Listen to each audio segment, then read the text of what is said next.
Are transgender people born that way? And should we embrace someone who says, hey, I'm coming to terms with my real identity? I'm the opposite sex trapped in the wrong body. And it's important for me to come out, be who I am. And I want all of you to affirm that. How should we respond? And what does the scientific evidence say? Well, there's news now of an elementary school principal, and he has said that after struggling for more than 40 years, after feeling like he was trapped in the wrong body since elementary school, he's finally come to terms with who he is, and he will be transitioning. And he wrote a letter. This elementary school principal wrote a letter, Swampscott Public Schools in Swampscott, Massachusetts. I'm writing to share some personal news of a significant change in my life while asking for your understanding and support. And he's explaining now, as the elementary school principal, how he will now transition to female. I have compassion on this man. I can't imagine struggling with something like that for 40 years. And I appreciate that he's getting a lot of support, people sending him encouraging notes. In other words, people do care about him as an individual. But I would say the bigger issue is not his own well being, but the well being of the children. And you are sending a message to the entire student body, elementary school children, kindergarten, first grade, second grade, elementary school children. All right. You are telling them that maybe they are transgender, maybe they are trapped in the wrong body, that sex is something that can be changed, or gender is something that's simply based on perception. You said, what about the person? I would say the most compassionate thing that this man could do is care for the community as a whole. If he feels he needs to transition, then he should resign from his job, let someone else take over, so there is not a message being sent to all the students, and then let him apply for work somewhere else. And if he identifies as a female, that's between him and God and those who hire him. You say, no, no, no. But science is now proving that people are born transgender. Look, there's a new study that says this. Pink News reports this. Transgender people are born that way, a new study has found. This is from the University of Sao Paulo in Brazil, the medical school, looking at brains of adults and saying there's something different with a transgender brain. What about that? And then another study, these were released within a couple days of each other. Scientists uncover 20 genes linked to being transgender, supporting claims the condition has a physical basis. All right, let's sort this out. Number one, we're not talking about intersex, which by nature is biological or chromosomal.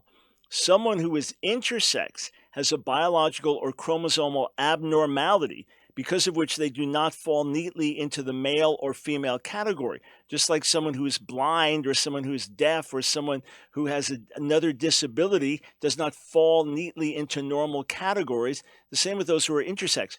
We're not discussing that. By nature, people are born intersex. But are people born transgender?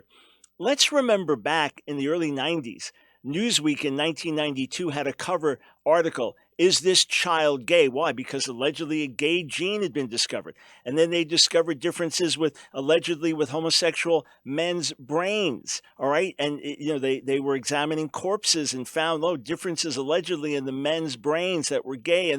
And one thing after another, it was announced that now we know this. Now, well, nothing was factual in terms of replicable study.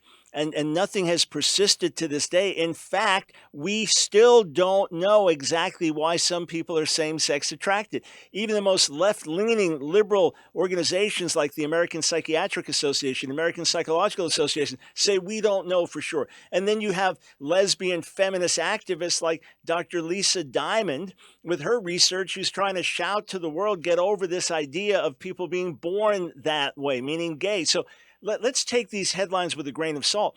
And then when you actually read the articles say may, could, perhaps, possible. So they're not even saying anything definitive. They're just suggesting the headlines shout out something very different than the articles themselves. And then as for the brain study, what about neuroplasticity? What about the fact that the brain adjusts and adapts in different ways? And that some scientists have said that, yes, there are differences in a transgender brain that would primarily be due to a transgender fixation. Someone fixating on gender issues or issues of being trapped in their own body can have an effect on certain parts of the brain.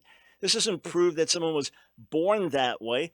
As for the alleged genetic contribution, well, first, it's alleged. All right. It's may, possibly, could be. That's the first thing. The second thing is this, that you may have a genetic predisposition for something, but it doesn't mean you are predestined to it. Predisposition is not predestination. Correlation is not causation. And what about the fact that there are actually people, in fact, the majority of those who identify as transgender before puberty don't do so afterwards? If it was genetic and fixed, it wouldn't change based on that, would it? And we also now have people saying we have isolated the obesity gene. Does that mean we have fat pride parades, or does that mean that with greater compassion, we help people work to get in good shape who may have an obesity gene? Now, some scientists and researchers say that they think they've discovered a genetic cause for anorexia. Does that mean that we affirm anorexics, or does that mean we work with them with greater compassion to help them? No one is denying the tremendous battles that people experience who identify as transgender. No one is denying the depth of the struggles and pain. No one is denying the difficulty of living with these things. And no one is denying that there could be certain biological chromosomal things that contribute to someone's mentality of gender identity confusion. That's very different than saying someone is born that way.